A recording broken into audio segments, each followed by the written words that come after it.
नमस्कार, मैं हूं मनमोहन भट्ट। उत्तराखंड के मुख्यमंत्री पुष्कर सिंह धामी ने कहा कि यह संकल्पों को पूरा करने का विजन है। बजट पर अपनी प्रतिक्रिया मुख्यमंत्री पुष्कर सिंह धामी ने दी। बजट कैसा था, बजट में किसको क्या मिला है, किस शहर में कौन सी बड़ी गतिविधि होने जा रही है जिसके लिए फंड एलोकेट किया गया है, वेतन भत्तों पर सरकार कितना खर्च करती है, टैक्स का जो पैसा होता है उससे कर्जा चुकाने, ब्याज चुकाने के बाद सरकार के हाथ में क्या क्या पैसा बचता है और आखिर में घाटा सरकार को क्यों नहीं हुआ, यह सवाल लेकर आपके सामने मैं हाजिर हो गया हूं। आग्रह मेरा विशेष यह है कि बजट को बहुत आसान भाषा में समझने की कोशिश मैंने की और कोशिश है कि मैं आसान भाषा में इस बजट को आपके सामने प्रस्तुत कर दूं। मेरे साथ आखिर तक बने रहिएगा, मेरा हौसला बढ़ाइएगा। खबर पसंद आए तो लाइक और शेयर भी इसको कीजिएगा, अपनी प्रतिक्रिया भी जरूर दीजिएगा। तो बजट की मोटी मोटी जानकारी लेकर मैं आपके सामने हाजिर हो गया हूं। कई पन्नों का ये बजट होता है और ये बजट बनाने में हफ्तों नहीं बल्कि महीनों लग जाते हैं। और कंसल्टेशंस की बात करें तो अक्टूबर नवंबर के महीने से ही जो वित्त विभाग के अधिकारी हैं वो बजट बनाने की दिशा में आगे बढ़ते हुए नजर आते हैं। हमने सचिवालय में भी कई बार देखा, जो वित्त विभाग है वो अगले बजट की बात कर रहा होता है अक्टूबर नवंबर के महीने में भी। बजट अगले वर्ष के लिए पेश किया जाता है, मतलब 2025-26 के वित्तीय वर्ष में उत्तराखंड सरकार को कितनी रकम प्राप्त होगी और कितना उसका खर्चा होगा, उसका लेखा जोखा यह बजट होता है। तो आमदनी कितनी होगी उसका आकलन करना थोड़ा मुश्किल होता है, लेकिन हम खर्चा क्या क्या करेंगे इसको लेकर तस्वीर आमतौर पर साफ रहती ही है। और राज्य सरकार का अब तक का यह सबसे बड़ा बजट है। पिछले वर्ष के बजट के मुकाबले 13% बढ़ा हुआ यह बजट है। और जो पहला बजट चुनी हुई सरकार ने दिया था, एनडी तिवारी की सरकार ने दिया था, उसके मुकाबले 24 गुना की बढ़ोतरी बजट में हुई है। इस तरीके की जानकारी भी वित्त विभाग के अधिकारियों के द्वारा प्रस्तुत की गई है। तो मैं कुछ मोटा मोटा आपको बताऊंगा।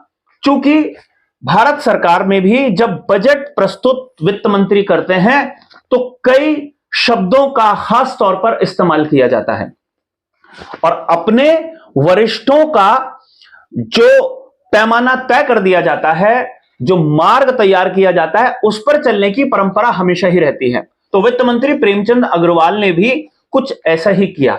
दो खास तरीके के शब्द इजाद किए गए और हर वर्ड, हर लेटर जो उसमें था, हर अक्षर जो था, उसका मतलब समझाया गया। ज्ञान, GYAN, ज्ञान से गरीब, जी से गरीब, Y से युवा, ए से अन्नदाता यानी किसान और एन से नारी। ये दिल्ली में जब वित्त मंत्री बजट प्रस्तुत करते हैं तो वहां पर भी इसी तरीके की शब्दावली होती है, तो उसका इस्तेमाल वित्त मंत्री ने किया। और नमो, अब नमो शब्द बीजेपी के डीएनए में घुस गया है। नमो का मतलब यहां पर नरेंद्र मोदी नहीं है। नमो का मतलब है, एन मींस नवाचार, ए मींस आत्मनिर्भर, एम मींस महान विरासत। यह बात थोड़ी सी हमको समझ में कम आई। और ओ मींस ओजस्विता, यह बात भी थोड़ी सी परे लगी इस बजट के हिसाब से, लेकिन ठीक है। अब बजट को हैवी वेट बनाना है, भारी भरकम शब्दों को इस्तेमाल करना है, इसलिए यह लिखा गया है। अब इन भारी भरकम शब्दों के बाद बजट में था क्या, वो मैं आपको बताता हूं।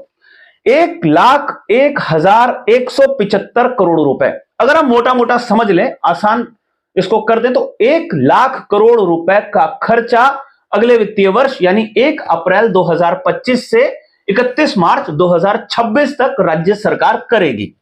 यह है। और आमदनी क्या इतनी है राज्य सरकार की, क्या आमदनी इतनी हो जाएगी, यह एक बड़ा सवाल होता है। और आमदनी कभी भी किसी भी सरकार की उतनी नहीं होती जितना वो बजट प्रस्तुत करती है। यानी आमदनी तो कम होगी लेकिन खर्चा ज्यादा होगा, तो वो आमदनी और खर्चे का जो गैप होगा उसको कहते हैं राजस्व घाटा, और उस राजस्व घाटे को कैसे भरा जाएगा, सारी की सारी एक्सरसाइज उसी के इर्द गिर्द पूरे साल भर कोई भी सरकार है वो करती रहती है। अब जो घाटा होता है उसकी भरपाई में कुछ केंद्र मदद करती है, क्योंकि गरीब राज्य है, छोटा राज्य है, हमेशा ही नया राज्य इसको कहा जाता है, 25 साल हो गए हैं, तो उस घाटे की भरपाई राज्य सरकार कई बार करती है। कई विशेष पैकेजेस दिए जाते हैं, कई बार एडीबी यानी एशियन डेवलपमेंट बैंक्स, कई बार वर्ल्ड बैंक, कई बार जापान का जो बैंक है वो, और कई दूसरे और राज्य, आजकल तो जर्मनी का बैंक भी बड़े प्रोजेक्ट्स को फंड कर रहा है। तो बड़े प्रोजेक्ट्स को फंड करने के लिए ये जब बैंक लोन देते हैं तो उससे भी ये जो घाटा होता है उसकी भरपाई हो जाती है। अब आपके सामने मैं प्रस्तुत करता हूं और महत्वपूर्ण आंकड़े। अब 1 लाख करोड़ रुपए का जो खर्चा राज्य सरकार करेगी उसमें 100% जो खर्चा होना ही होना है वो मैं आपको बताता हूं। पेंशन, वेतन और भत्ते, जो सरकारी कर्मचारी हैं, रिटायर्ड कर्मचारियों की पेंशन और उनके भत्ते, और जो सेवा कर रहे हैं राज्य सरकार में उनका वेतन और उनके भत्तों पर राज्य सरकार को 30,000 करोड़ रुपए सालाना खर्च करना है। ये तनख्वाह तो राज्य सरकार को देनी ही है, पेंशन राज्य सरकार को देनी ही है, और अगर कुछ और इसमें खर्चा बढ़ जाए, कुछ और भत्ते देने पड़ जाए तो वो भी राज्य सरकार को देना है। तो मोटा माटी 30,000 करोड़ रुपए राज्य सरकार को वेतन पर खर्च करने हैं। अब चूंकि मैंने कहा ना कि जो घाटा होता है उसकी भरपाई के लिए कर्जा राज्य सरकार लेती है, तो पहले भी कई वर्षों से, मान लीजिए 2 दशक से, 2.5 दशक से राज्य सरकार लगातार अगर कर्जा ले रही है तो उस कर्जे की जो किस्त जाती है, हम घर लेते हैं, कार लेते हैं, कोई भी चीज अगर लोन लिया जाता है तो उसकी जो किस्त होती है, उसी तरीके से जो राज्य सरकार ने कर्जा लिया है उसकी किस्त के रूप में 26,000 करोड़ रुपए राज्य सरकार को देने ही देने हैं, जिस भी बैंक से लिया है, जिस भी एजेंसी से लिया है।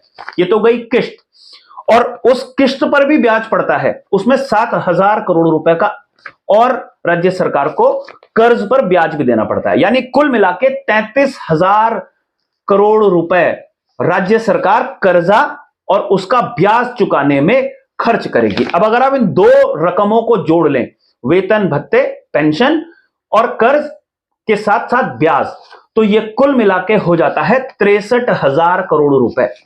यानी कि राज्य सरकार के पास अब सिर्फ 37-38 हजार करोड़ रुपए ही बचता है, जिससे वो बाकी के बड़े काम करे और बड़े काम को संपन्न करने के लिए कोई योजना बनाए।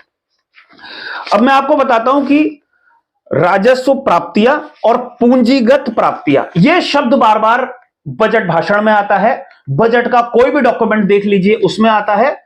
अब राजस्व का मतलब सीधा सीधा समझ लिया जाता है धन यानी पैसा, और पूंजीगत, पूंजी धन को ही कहते हैं लेकिन पूंजी मतलब कैपिटल, प्राप्तियां, वो विशेष प्रोजेक्ट। मैं थोड़ा सा और इसको एलैबोरेट करूं तो राजस्व प्राप्तियां जो सीधा सीधा टैक्स के जरिए राज्य सरकार को मिलता है, इसमें 28,000 करोड़ रुपए, 28,000 करोड़ रुपए राज्य सरकार को उत्तराखंड राज्य के अलग अलग टैक्स कलेक्शन से मिलता है। जो उत्तराखंड राज्य में टूरिस्ट आया, उसने पेट्रोल भराया, तो जो उसने वैट दिया उससे राज्य को टैक्स मिला।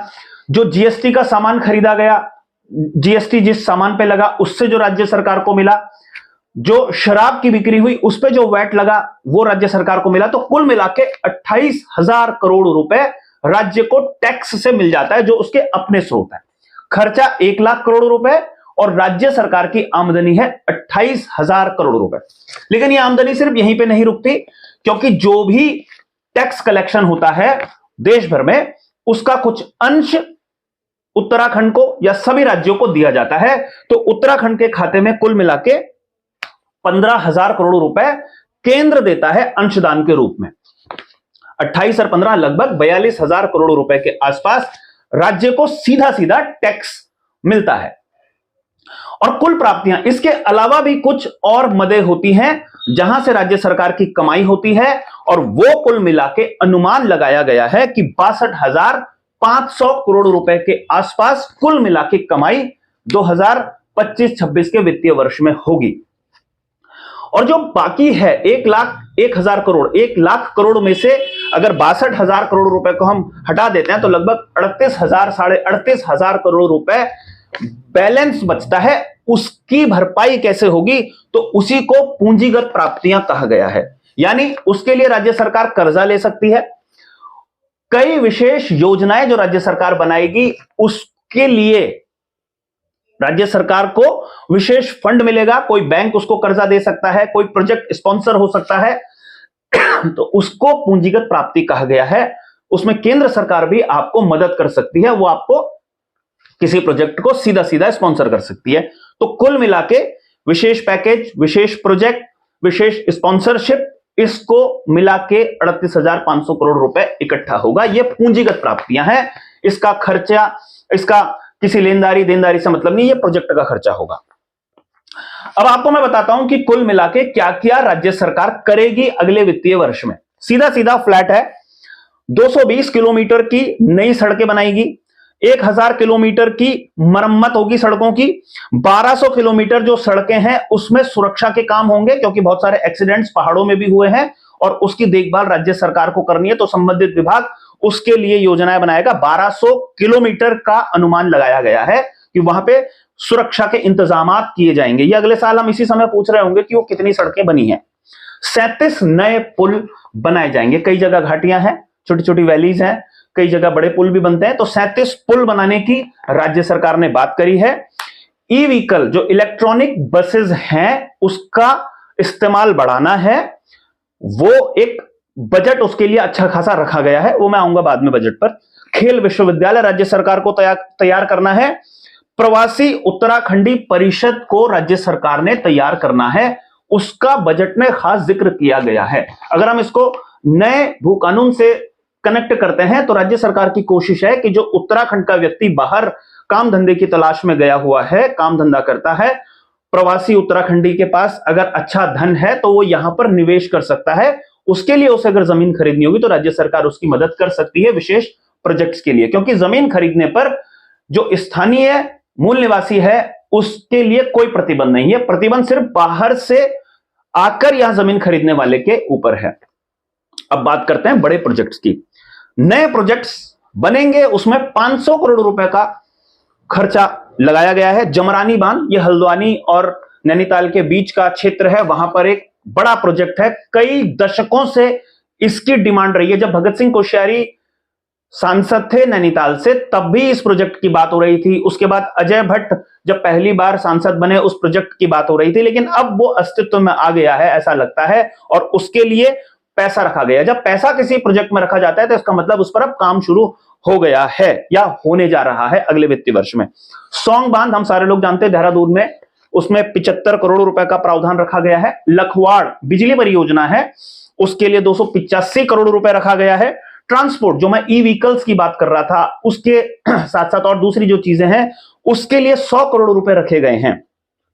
शारदा रिवर फ्रंट, ये बहुत महत्वपूर्ण है। आपने देखा होगा मुख्यमंत्री की राफ्टिंग की तस्वीरें और वीडियोस वायरल हो रहे थे, वो रिवर फ्रंट वहां पर बनना है। शारदा एक बहुत खूबसूरत नदी है और नेपाल और भारत के बीच की ये विभाजन रेखा है, और अगर वो शारदा रिवर फ्रंट साबरमती की तर्ज पर डेवलप हो जाए तो एक बड़ी उपलब्धि। मुख्यमंत्री पुष्कर सिंह धामी इसे अपने खाते में जोड़ेंगे। और चूंकि वो नदी खूबसूरत है और जिस तरीके से गंगा तटों को सुंदर बनाया गया है, वैसे ही अगर शारदा के तट खूबसूरत बनेंगे तो पर्यटन का एक नया डेस्टिनेशन वहां तैयार होगा और नेपाल और भारत के जो संबंध है वहां पे व्यापारिक गतिविधियां होती हैं, वो व्यापारिक गतिविधियां और तेज हो सकती हैं। तो ये एक बड़ा प्रोजेक्ट है, महत्वपूर्ण प्रोजेक्ट है।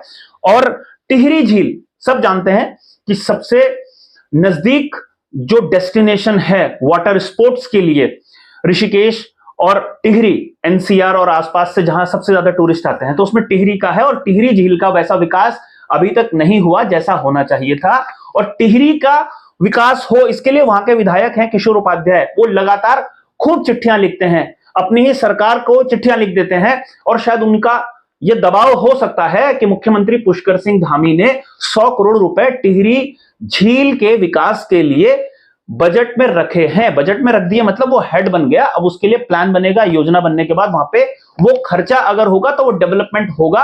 हो सकता है पर्यटन की नई गतिविधियां टिहरी में डेवलप हो सकती हैं, जैसे ऋषिकेश में डेवलप होती हैं, जैसे शारदा में डेवलप करने की कोशिश की जा रही है, वैसे टिहरी में भी बड़ी एक्टिविटीज हो सकती हैं। और 42 वर्ग किलोमीटर की एक बड़ी झील है, वहां पर वाटर स्पोर्ट्स की बहुत सारी संभावनाएं हैं। और हमने देखा था अभी राष्ट्रीय खेल जो हुए हैं उसमें बड़ी प्रतियोगिताएं टिहरी झील में भी आयोजित हुई थी और उससे राज्य सरकार के हौसले काफी बढ़ गए हैं। स्टार्टअप ये बहुत महत्वपूर्ण प्रोजेक्ट है। जो युवा हैं टेक्नोलॉजी के क्षेत्र में खास तौर पर युवा स्टार्टअप शुरू कर रहे हैं और राज्य सरकार ने इसके लिए सैकड़ों करोड़ रुपए का फंड रखा है। ये 30 करोड़ रुपए सिर्फ प्रोत्साहन राशि है, यानी अगर कोई युवा वैज्ञानिक, कोई युवा इंजीनियर, कोई डॉक्टर किसी नए इनोवेटिव प्रोजेक्ट पर काम करता है तो उसको फंड देकर राज्य सरकार प्रोत्साहित करती है और ऐसे सैकड़ों लोग इस समय अपने पांव पर खड़े हैं। यह बहुत महत्वपूर्ण है क्योंकि ये भारत सरकार में भी इस तरीके का फंड रखा गया है और भारत सरकार ने भी कई नए उद्यमी पैदा किए हैं। और विदेशों में अगर आप देखें तो टेक्नोलॉजी आधारित जो बिजनेस हैं वो कितना ग्रो किया है। अगर बहुत ज्यादा दूर ना जाएं, जो सबसे ज्यादा चर्चित नाम इस समय यूएसए में भी है, चाहे वो एलन मस्क हो, चाहे वो आपके मार्क जुकरबर्ग हो, चाहे दूसरे टेक्नोक्रेट, दूसरे साइंटिस्ट हो, उन्होंने अपनी टेक्नोलॉजी, अपनी रिसर्च की बदौलत पूरी दुनिया को बदल दिया है। तो इनोवेशन को मदद करने के लिए, इनोवेटिव साइंटिस्ट को, इंजीनियर्स को मदद करने के लिए स्टार्टअप योजना उत्तराखंड की है और उसके लिए 30 करोड़ रुपए का फंड रखा गया है। एक बार हमारी खुद मुख्यमंत्री धामी जी से बात हुई थी तो उन्होंने खुद बताया कि अगर इससे ज्यादा की भी आवश्यकता किसी बड़े प्रोजेक्ट को पड़ रही होगी तो राज्य सरकार उसमें भी मदद कर सकती है। यह एक महत्वपूर्ण है युवा वैज्ञानिकों के लिए। अब एक आता है ऋषिकेश और हरिद्वार।